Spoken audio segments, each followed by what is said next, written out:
They are truly the sports for all Ireland, the games of the GAA, the Gaelic Athletic Association.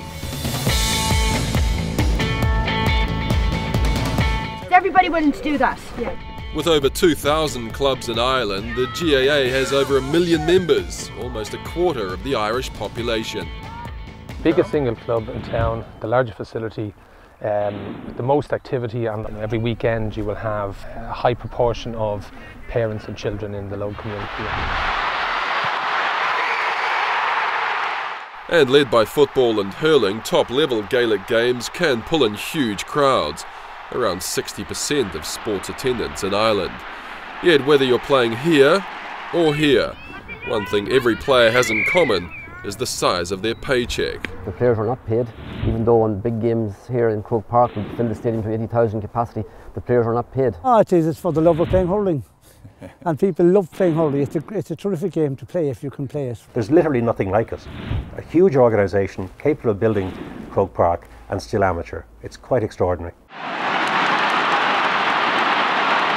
And it is extraordinary because, make no mistake, players performing at the top end of the sport, where the GAA generates most of its income, are putting in long hours for at most a government grant of around €700 a year.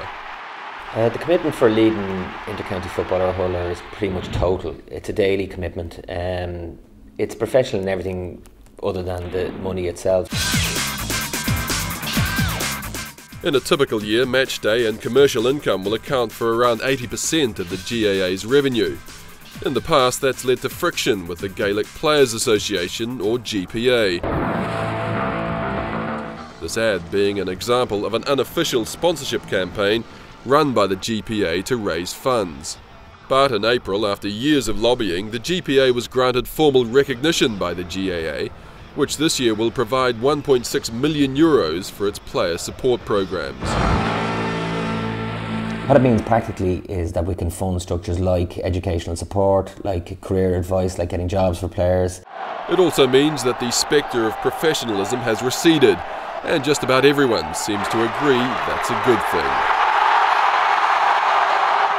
Realistically, we have a small population in this country of 5 million people. It would be very difficult to support a fully professional game. The amateur, I suppose, piece of it means everybody knows somebody who plays either GAA or goes to GAA matches. It's rooted in the community. That link between top and bottom, if you like, is unique to Gaelic games, and I don't think anyone wants that destroyed.